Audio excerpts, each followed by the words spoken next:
24 ঘন্টা যেই জীবনের সাথে মৃত্যু লেগে আছে, মৃত্যু আমারে তাড়া করে, মৃত্যু আমারে তাড়ায় বেড়ায় সারাক্ষণ। আমি আপনি চলতে ফিরতে উঠতে বসতে মৃত্যুর কথা মনে হয়, না জানি মরে যাই, না জানি মরে যাই, না জানি মরে যাই। বাস চলতেছে অ্যাক্সিডেন্টই হয়ে যায়, গাড়ি চলতেছে অ্যাক্সিডেন্টই হইয়া যায়, বাহিরে আসি পরিবারে নি কোনো বিপদ হইয়া যায়, পরিবারে আসি দোকানে নি কোনো বিপদ হইয়া যায়। সারাক্ষণ মৃত্যু পেরেশানি যাকে তাড়া করে, যার কাঁধে ভর করে থাকে, সেটা আবার জীবন কি?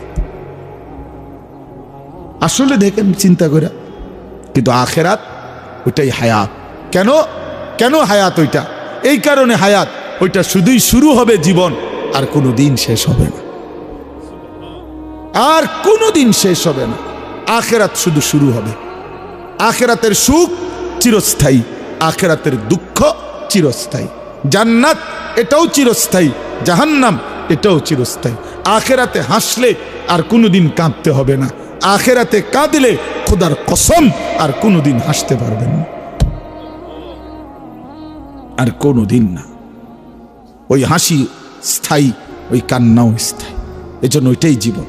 আরো প্রমাণ দেখায় কোরআন শরীফ থেকে, আরো বলি দেখেন। আল্লাহ তাআলা বলছেন হাসরের ময়দানে, আমার শায়েখ থেকে আমি শুনছি, এটা আমার শায়েখ আরিফ বিল্লাহ আল্লামা মুফতি মুশতাকুন নবী কাসিম, তো হুজুরের থেকে এটা আমি নিজে হুজুর কোরআন শরীফ থেকে বুঝাই দিছে যে দেখেন হাসরের ময়দানে জাহান্নামী যখন পাপী ব্যক্তি জাহান্নামকে দেখবে, সবাই দেখবে, তো পাপী ব্যক্তি জাহান্নামকে দেখে একটা আফসোস করবে আর বলবে ইয়াকুলু ইয়া লাইতানি কদ্দামতু লিহায়াতি। এই দেখেন এর কি কইছে, কদ্দামতু লিহায়াতি, এ আমার হায়াতের জন্য আমি যদি, আহা আফসোস, মন্দ কপাল, আমি যদি আমার হায়াতের জন্য, আমি যদি আমার জীবনের জন্য দুনিয়া থেকে কিছু পাঠাইতাম। তাহলে এই লিহায়াতি কোনটাই না, এটা এটা আখেরাত। আখেরাত আমি যদি আমার এই হায়াতের জন্য ওই দুনিয়া থেকে কিছু পাঠাইতাম, তার মানে মূলত হায়াত এইটা। কোনটা? আখেরাত। হায়াত কোনটা বলেন না বাপ, কোনটা? আখেরাত। আজ না নিজে বুঝলেন, না ছেলেরে বুঝাইলেন, না নিজে বুঝলেন, না ছেলেরে বুঝাইলেন। কেমনে বঞ্চিত করলেন?